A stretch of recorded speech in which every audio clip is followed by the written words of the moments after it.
안녕하십니까. 오늘은 42번째 시간입니다. 오늘의 주제는 아이들아 꿈을 꾸자. 명사형 대신 동사형으로 꿈을 꾸자 이렇게 정했습니다. 지금 대부분의 고등학교 학생들은 기말고사를 끝낸 상태인데요. 1학기 내신 성적을 산출하고 있습니다. 고등학교 1학년은 처음으로 자신의 그 성적이 등급제로 표기되기 때문에 그야말로 뭐 1등급이 나와야 되는데 2등급이 나오면 어쩌나, 또는 뭐 2등급, 3등급, 4등급 그런 경계선에 있는 아이들은 정말 하루하루가 고통의 연속일 겁니다. 왜냐하면 중학교와 달리 고등학교 내신 성적은 대학에 반영되고, 특히 1학년 1학기 때 내신 성적은 5학기 내신으로 물론 대학을 가지만 1학년 1학기 내신을 보면 그 학생이 5학기까지 어느 정도 성적을 유지하겠다, 이게 가늠되기 때문에 굉장히 중요한 시험이죠. 왜냐하면 학교의 구성원들은 똑같기 때문에 1학년 1학기 때 성적이 잘 나오면 주어진 그 집단이 이제 이미 구성이 되어 있기 때문에 집단의 변동은 없죠. 그래서 1학년 1학기 성적이 잘 나오면 내가 이 아이들하고 경쟁했을 때 이런 성적이 나오겠다, 이렇게 추정을 할 수가 있죠. 극단적으로 1학년 1학기 성적이 안 나오면 전학을 가는 경우도 있습니다. 그만큼 1학년 1학기 성적이 중요하고, 또 100명의 학생이 시험을 봤다고 하면 어떤 등급이 되든지 4등까지가 1등급이죠. 근데 만약에 5등하고 4등하고의 점수 차이가 100점 만점으로 보면 뭐 0.12, 0.1 뭐 이 정도로도 1등급하고 2등급이 나눠지는 그런 상황이 되기 때문에 고등학교 학생들, 특히 1학년에게 있어서 지금 현재 심정들은, 특히 공부를 잘하는 학생들은 편하지 않을 것입니다. 그런데 과연 우리 아이들이 이렇게 공부를 열심히 해서 대학에 가고 또 직업을 갖게 되겠죠. 우리나라의 직업은 지금 현재 대략 2016년 기준으로 11,000여 개 정도의 직업이 있다고 합니다. 그런데 제가 아이들에게 어떤 일 할 거냐 이렇게 물은다면, 뭐 그 요즘 반이 이제 지역에 따라서 좀 차이가 있긴 하죠. 여전히 한 반이 30명 넘는 지역도 있고 또 20명대인 지역도 있긴 있습니다. 그런데 20명이 되든 30명이 되든 아이들의 대답은 비슷합니다. 그 직업을 물어봤을 때 대체적으로 어 생각해 보면, 구성원이 30명이다라고 하면 30가지, 적어도 20 몇 가지의 직업이 나와야 되는데, 아이들에게 직업을 물어보면 5, 6개의 범주로 그냥 정해져 버립니다. 10년 전도 그랬고 지금도 비슷합니다. 그냥 뭐 안정된 직업을 아직도 이들이 생각하고 있는데, 그것은 아마 부모님의 영향이 아닐까 싶습니다. 그러니까 무슨 공무원, 또는 뭐 교사도 공무원에 해당되죠. 또는 의료 분야, 또 요즘 시대를 반영해서 정보통신, 또 문과 같으면 막연하게 경영, 또는 여학생이 이제 공부가 조금 부족한 경우에는 뷰티 쪽, 또 남학생들이 공부가 좀 부족하면은 스포츠 분야, 대충 이런 식으로 5, 6개 카테고리로 정해집니다. 그런데 오늘의 주제와 같이 아이들이 이제 꿈을 꾸는데, 미래에 대해서 꿈을 꾸는데 명사형 대신 동사형으로 꿈을 꾸도록, 또는 그런 계획을 가질 수 있도록 학부모나 선생님들이 진로 지도 차원에서 말씀해 주시면 참 좋을 것 같습니다. 예를 들면 어떤 학생이 "뭐가 될 거야? 꿈이 뭐야?" 이렇게 물어봤을 때 "저는 교사가 될 겁니다." 이렇게 얘기한다면, 이 학생은 교사라고 하는 그 명사형으로 얘기를 한 거죠. 그러면 그 학생이 교사가 됐을 때 모든 것이 끝난 건 아니잖아요. 교사도 여러 타입의 교사가 있죠. 그래서 이거를 명사형 대신 동사형으로 한다면, 나는 뭐 학생들의 인성을 바로잡아 주는 그런 교사가 되겠습니다, 그렇게 얘기할 수도 있을 것이고, 또 어떤 학생이 영어 선생님이 된다면 나는 학생들에게 진짜 영어의 참맛을 보여주는 제대로 영어 교육을 할 수 있는 지도하는 그런 교사가 되겠습니다. 또 이렇게 얘기를 할 수도 있는 것이고 또는 뭐 제가 교사가 된다면 미래를 선도하는 미래에 정말 우리나라를 짊어질 수 있는 그런 인재가 되도록 학생들을 지도하겠습니다.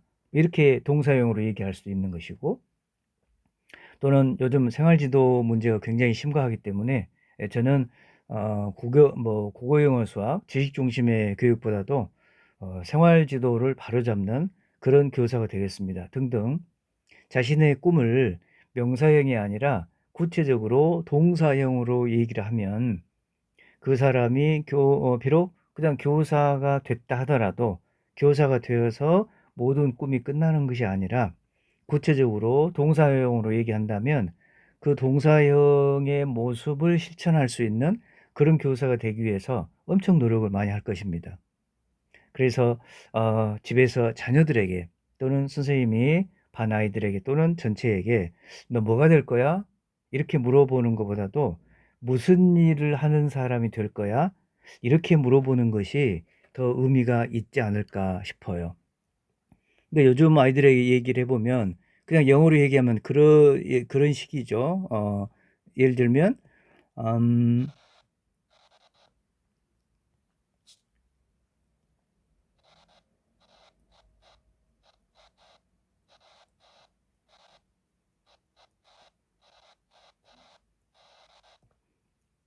그러니까 아이들은 지금 이렇게 물어보면 그냥 want to be입니다. 그러니까 "나는 뭐가 되고 싶습니다. 나는 교사가 되고 싶습니다." 이렇게 명사형으로만 얘기하죠. 근데 요거를 이렇게 명사형으로 얘기하는 것보다는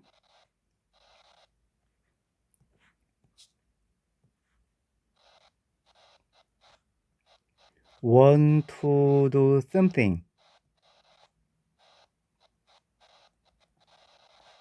그러니까 동사형으로 하면 뭔가를 하는 그러니까 역할을 한다거나 구체적으로 그러니까 되는 데에 목표를 두는 게 아니라 어떤 일을 하는 사람 이런 식으로 목표를 정해 보면 훨씬 더 구체적이고 교사가 되는 것에 끝나는 것이 아니라 어떤 구체적인 do something 뭔가를 하기 위해서 부지런히 연수하고 연찬하는 그런 교사가 될 것 같습니다.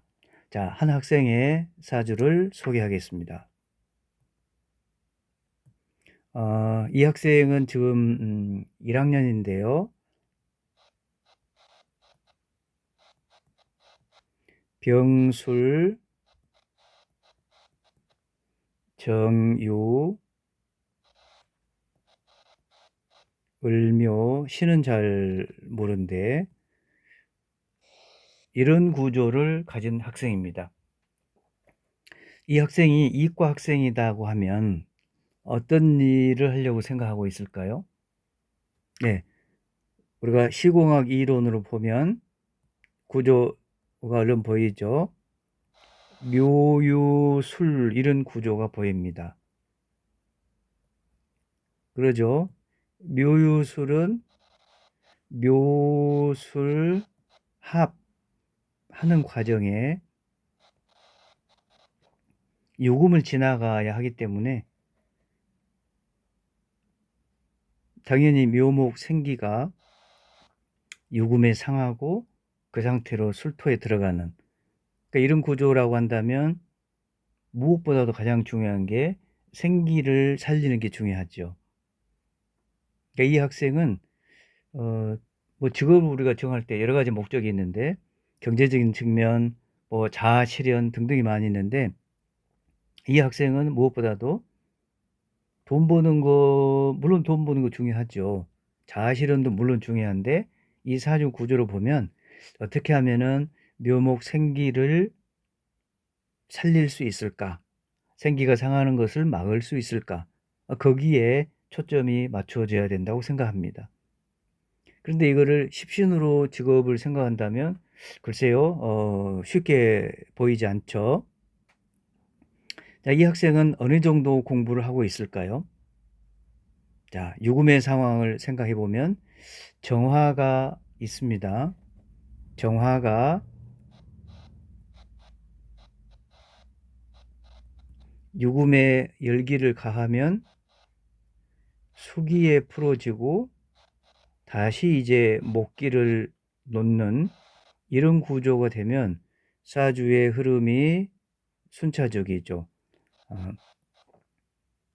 정화가 유금을 자극하고 수기에 풀어지고 목기를 놓고 그러면 사주가 기운이 순환되는 그 이치죠. 그런데 이 사주는 원국을 보면 수기가 전혀 없는 것이 굉장히 아쉬움입니다. 그러면 이 학생은 올해 이민년인데 이민년의 이 학생에게는 어떤 좋은 행운이 들어올까요? 아니면 이민년이기 때문에 굉장히 힘들게 공부를 할까요? 구조를 보면 얼른 한눈에 상황이 보이죠. 그래서 정화가 유금을 자극하고 수기에 풀려야 되는데 올해 이민년이기 때문에 정유임 바꿔 얘기하면 정신임 구조가 되어서 가장 그러니까 어느 해보다도 이 학생이 지금까지 초1부터 고1까지 지금 생활하고 있는데 물론 이제 천간은 10년마다 오기 때문에 고1 이전에 10년 전에 또 이무 기운이 있었겠죠. 그런데 고등학교 1학년 때 그런 정유임, 신정임 구조가 되어서 유금이 지금 수기를 찾아서 한창 고민해야 되는 상황인데 임수 이민년에 드디어 정유임 이런 구조가 되어서 가장 쓸모있는 해가 되었습니다. 그런데 다행스럽게도 이 학생의 대운을 보면 남학생이기 때문에 지지만 보면 술해자추 이런 구조로 가죠. 그러니까 원국에 수기가 없었는데 다행스럽게도 이 학생은 대운에서 수기를 이렇게 보충해 주기 때문에 학창시절에 공부를 할 수 있는 조건이 구성이 되었습니다. 그러니까 원국이 없는 것이 아쉬움이 있었지만 대운이 쭉 이렇게 해자축으로 흘러가기 때문에 고등학교 과정이나 대학 또는 직업을 얻는 이 시기에 수기가 제공되었다라고 하는 것은 이 학생에게는 정말 다행스러운 일이 아닐 수 없죠. 6월 모의고사가 있었는데요. 이 학생은 그러면 모의고사 성적이 어느 정도 나왔을까요? 네, 이 학생의 모의고사 성적은 올 1등급이 나왔습니다.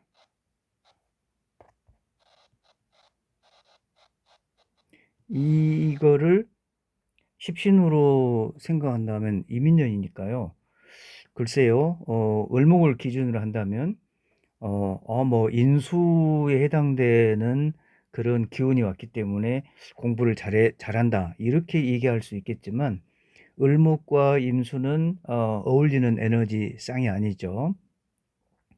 그래서 시국 명리학의 적용이 일반 십신으로 사주를 푸는 거하고 매우 다르다는 것이고, 아까 직업적인 면에 있어서도 묘유술 이런 글자 조합을 딱 보면 이 학생이 나름대로 공부를 한다면 의대를 가면 좋겠네. 왜냐하면 결국 우리가 사람이 살아가는 것이 건강하게 죽을 때까지 사는 것인데 건강이 유지되지 못한다? 그 돈보다 더 중요한 것은 건강이죠. 그렇게 봤을 때 이 학생의 생기를 보존하는 방법은 의료 분야에 종사하는 것인데 다행히 대운이 수기로 흘러서 이 유금이 쓰임을 얻는 그런 상황이 됐기 때문에 정말 다행이었죠. 자, 그러면 이 학생이 의사가 된다고 가정했을 때 너는 뭐가 될 거야? 그러면 이 학생이 저 의사가 될래요. 이렇게 명사형으로 얘기를 하는 것보다도 어떤 일을 하는 의사가 되겠다. 이렇게 구체적으로 의사가 돼서 무엇을 하겠다. 또는 바꿔 얘기하면 의사가 돼서 무엇을 하겠다라기보다도 무엇을 하는 의사가 되겠다. 이렇게 자기 목표를 뚜렷하게 정할 수 있도록 그런 조언을 해주는 게 선생님과 부모님들의 역할이라고 생각합니다. 오늘부터 아이들의 꿈을 알아보는 그런 시간에 꿈은 명사형 대신 동사형으로 꿈을 꾸자. 이렇게 하면은 훨씬 더 학생들이 목표의식을 가지고 도전할 것 같습니다. 오늘 강의는 여기까지 하겠습니다. 감사합니다.